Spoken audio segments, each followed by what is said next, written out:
পরম করুণাময় ও দয়ালু আল্লাহর নামে শুরু করছি। সূরা আনফাল। বাংলা অর্থ। আয়াত সংখ্যা 40। কিন্তু যদি তারা মুখ ফিরিয়ে নেয় তবে জেনে রাখো আল্লাহ তোমাদের অভিভাবক, উত্তম অভিভাবক এবং উত্তম সাহায্যকারী। আয়াত সংখ্যা 41। জেনে রাখো যে যুদ্ধে যা গনিমত রূপে লাভ করো তার 1/5 আল্লাহ তার রাসূলের আর তার নিকট আত্মীয়দের, এতিম, গরিব ও পথিকদের জন্য, যদি আল্লাহর প্রতি ঈমান রাখো এবং সেই ফয়সালার দিনে, বদর যুদ্ধের সময়, যা আমার বান্দার উপর নাজিল করেছি, সেদিন উভয়ে সামনাসামনি হয়েছিল আর আল্লাহ সবকিছুর ওপরে সর্বশক্তিমান। আয়াত সংখ্যা 42।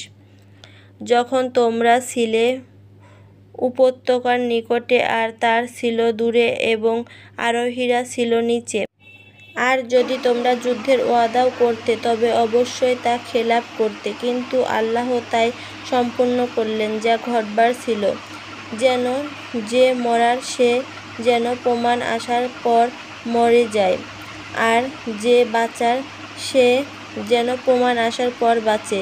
আল্লাহ সবকিছু শুনেন, জানেন। আয়াত সংখ্যা 43। স্মরণ করুন, আল্লাহ যখন স্বপ্নে দেখালেন যে তার সংখ্যা কম, যদি তিনি তাদের সংখ্যা বেশি দেখাতেন তবে তোমরা সাহস হারাতে এবং যুদ্ধের ব্যাপারে ঝগড়া করতে, কিন্তু আল্লাহ রক্ষা করলেন। নিশ্চয় তিনি অন্তর্যামী। আয়াত সংখ্যা 44। আর তোমরা স্মরণ করো যখন তোমরা পরস্পর মুখোমুখি হলে তখন তাদেরকে নজরে কম দেখালেন আর তোমাদেরকে তাদের নামাজ কম দেখালেন, যেন আল্লাহর ইচ্ছা অনুসারে যা ঘটবার তা ঘটে। আল্লাহর কাছে সব কিছুই